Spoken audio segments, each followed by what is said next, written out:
Hello everyone, back tuning in to today's first video. Going to have a look at the JMA Seasonal model for the summer for today's first video. So it's going to be covering the months of June, July and August with the Japanese Meteorological Agency long range model. Coming up after that, we're going to have your regular week to 10-day video update, including all of the usual features. And then tonight we'll have the fifth, up to update number 5, fifth update for the late spring bank holiday weekend.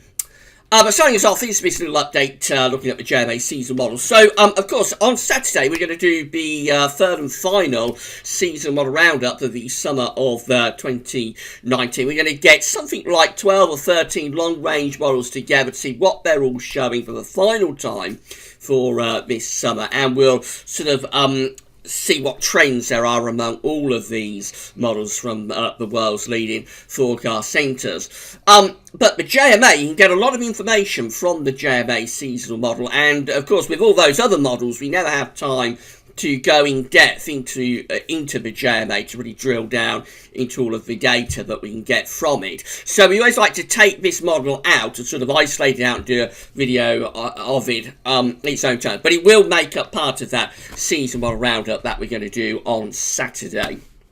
So this is covering the full summer period, June, July and August. And you'll see what the JMA is forecasting for this summer right now. So we're going to start off with the 500 millibar height anomaly for June 2019 from the North Pole view down. So this is the North Pole of the Northern Hemisphere just here. Remember, mid-latitudes of the Northern Hemisphere are around there.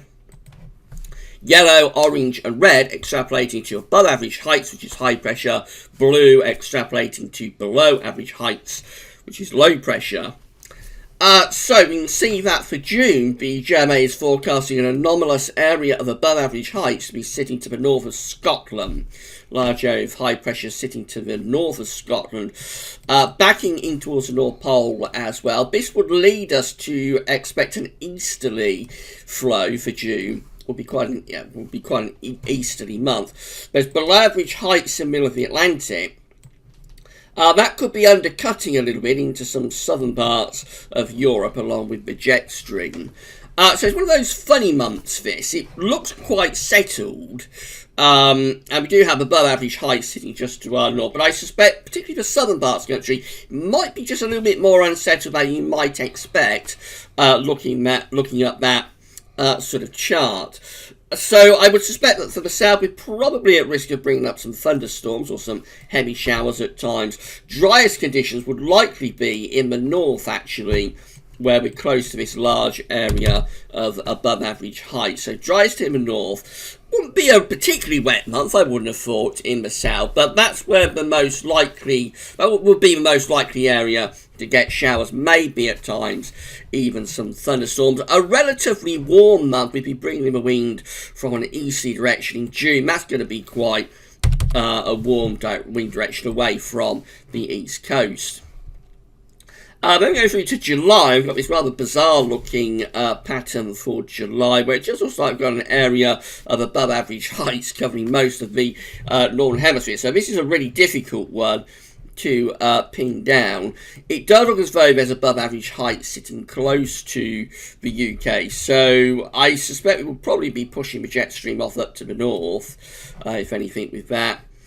Otherwise, there's not a lot to go on, actually. We will be able to have a look at the temperature and precipitation anomalies for July very shortly. That's a very strange, very bizarre looking chart that we've got there from the JMA for July.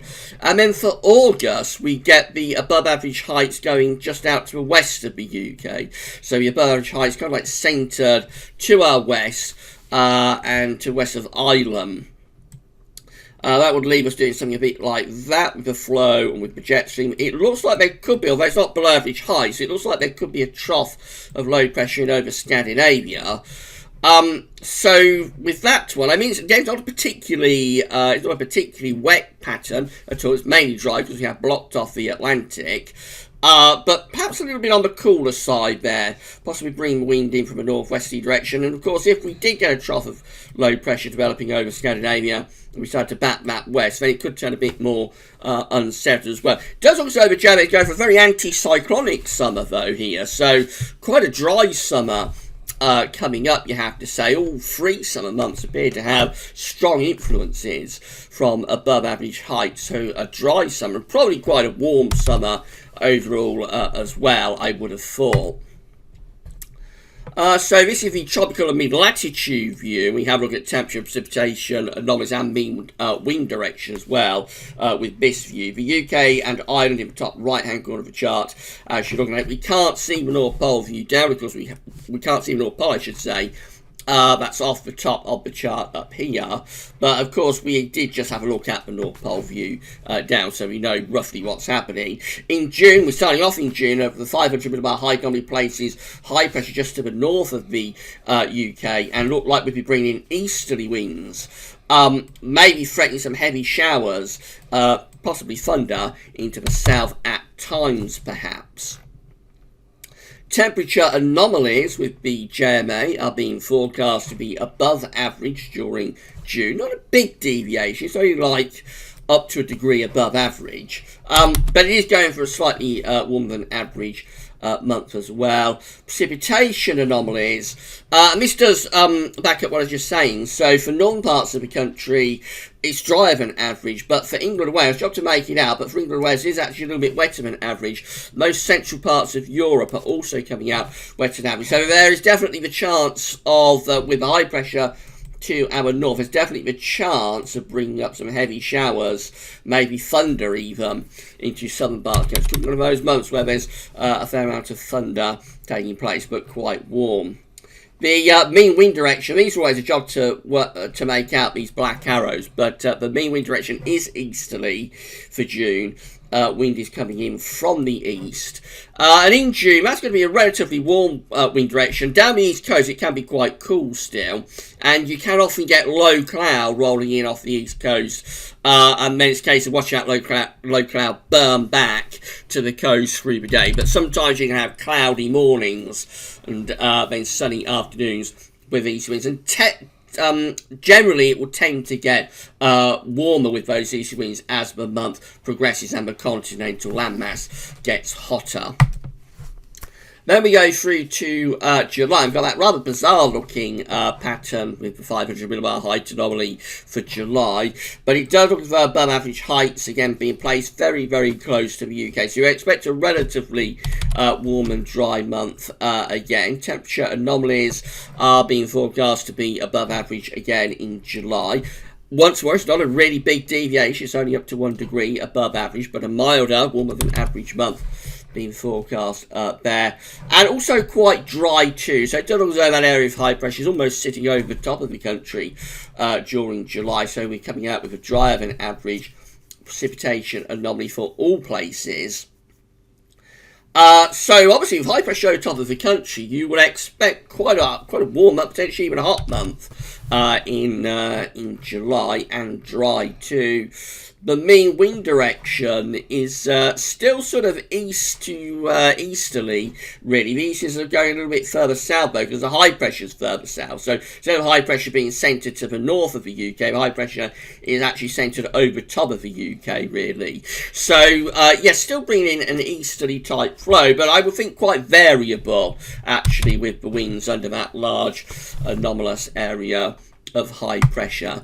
And then finally we go through to August, and the JMA in August. This is 3 months away, of course, so we're going a very long way out now. This is really unreliable. But in August, the JMA wants to have above average heights then centred to our west. So the high pressure is kind of like, month by month, it kind of like is starting to the north of the UK in June, sitting over the UK in July, and then sitting to the west of the UK and Ireland in August. That still leaves us mainly dry because we're blocking off the Atlantic weather systems, but it would change the wind direction, probably pulling in a cooler sort of northwesterly type wind.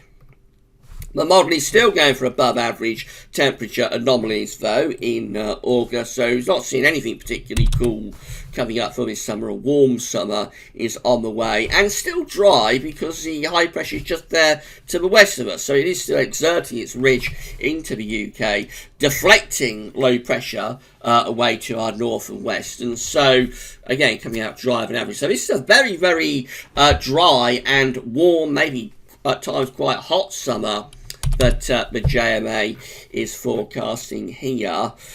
So the mean wind direction now again it's very variable. We're very close to that area of high pressure, so you'll see that generally coming kind of like from a northwesterly to northeasterly type direction, in that sort of direction with the high pressure just there. Easterlies are to our south. Come over to this side of the chart, you can see that northwesterlies are kind of like moving down to central parts of Europe and would be affecting Scandinavia as well.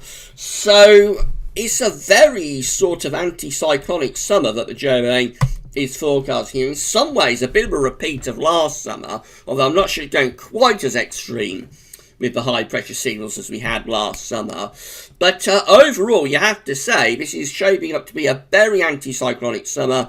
High pressure is the major player throughout all 3 summer months. No real sign of any low pressure there in any of the 3 summer months.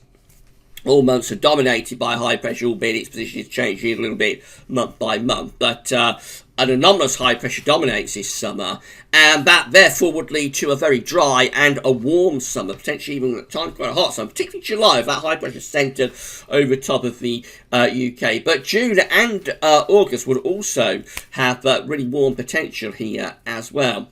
Now this is, of course, it's unreliable, it's a long-range model, so all the caveats apply about any forecast beyond sort of 5 days. We need to have a big health warning with it, and we don't know how much support this got from other models either. We will find that out when we do the third and final seasonal model roundup for summer of 2019, which is going to be released on Saturday. So you'll find out how much support this has. But definitely the JMA is going to be at the warmer, drier end of the model output, I think.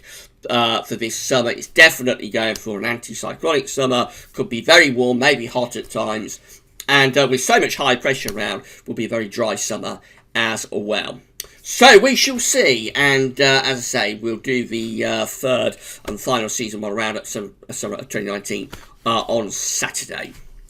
Right, we'll be back very shortly with the week to 10 day video update. I mean, tonight we've got another look at the bank holiday weekend. That's all for now, though, and thanks for watching.